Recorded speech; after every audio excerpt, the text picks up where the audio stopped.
को न्याय दिलाने के लिए आई जी। जिस बेटी के साथ इतनी दरिंदगी की गई, उस बेटी को जस्टिस दिलाने की जगह उसको पेट्रोल डाल करके फूंक दिया गया पुलिस के द्वारा। आप उस बेटी को बचा नहीं पाए। लॉ एंड ऑर्डर आपका फेल था पूरी तरीके से। 8 दिन तक रेप का सेक्शन दर्ज नहीं किया आपने। जब इस बेटी ने अपना दम तोड़ दिया, उसके बाद किस वजह से आपने उस बेटी को पेट्रोल डाल के जलाया? हम बेटियों की डिग्निटी की कौन रक्षा करेगा?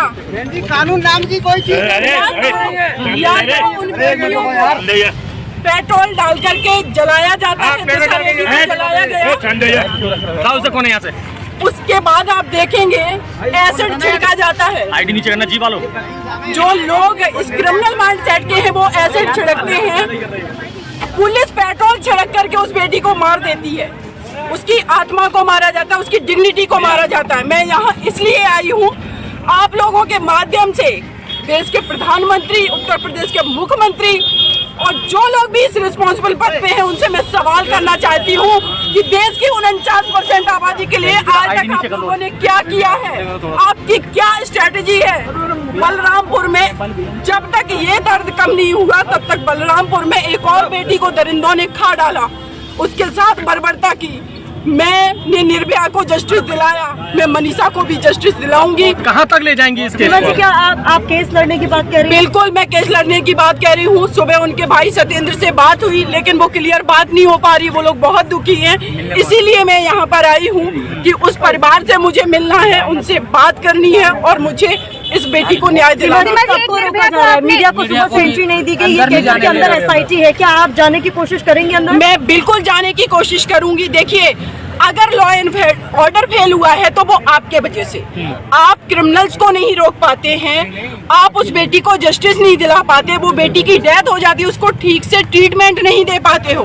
और जब हम देश की बेटियां आवाज उठाती है तो उनको आप क्यों रोकेंगे? किसी से ये जवाब दीजिए, क्यों रोकेंगे? सीमा जी, इस मामले में पुलिस की कितनी गलती मानती हैं? पुलिस की कितनी गलती? हमारी जो CO है इस केस के इन्वेस्टिगेशन ऑफिसर, उनसे बात हुई है, SHO से मेरी बात हुई है और इस केस को मैं पहले से ही अपडेट ले रही थी। लगातार मेरी बात हो रही थी। जिस तरीके से इसमें CO जो खम सिंह है उन्होंने मुझे बताया कि मैडम हमने इसलिए अभी 376 एक्शन नहीं लगाया क्योंकि बेटी स्टेटमेंट नहीं दे पाई। जो बेटी वेंटिलेटर पे है, बोल नहीं सकती, लिख नहीं सकती, उसका मेडिकल कराना चाहिए था आपको, सारी चीजें क्लियर हो जाती। और आपने क्या किया? फॉरेंसिक टेस्ट के लिए भेज दिया। एक इस देश के अंदर फॉरेंसिक लैब कितनी है? 2-2, 3-3 महीनों में रिपोर्ट आती है। तब तक इस देश की बेटियां क्या इसी तरीके से मरती रहेंगी? ये सवाल है। सीमा जी, जिस तरीके से उसका अंतिम संस्कार किया गया, मानवता का अंतिम संस्कार कहा जा रहा है, हिंदू रीति रिवाज में कहीं पर भी ऐसा नहीं होता है कि रात के वक्त और आप इस तरीके से जल्दबाजी में अंतिम संस्कार कर देते हैं। बिल्कुल। और देखिए, मैं तो आप लोगों को बताऊंगी कि हमारे देश के अंदर कोई भी व्यक्ति रिस्पॉन्सिबल पद पे है वो हमारे देश की बेटियों के लिए संवेदनशील नहीं है। क्योंकि अभी तक क्यों नहीं हमारे देश में कभी भी ऐसे कानूनी स्ट्रॉन्ग बने या फिर ऐसी कोई स्ट्रेटजी बना करके काम क्यों नहीं किया गया? ये आज सिर्फ मनीषा की बात नहीं है, पूरे देश की बेटियों की आइडेंटिटी की बात है।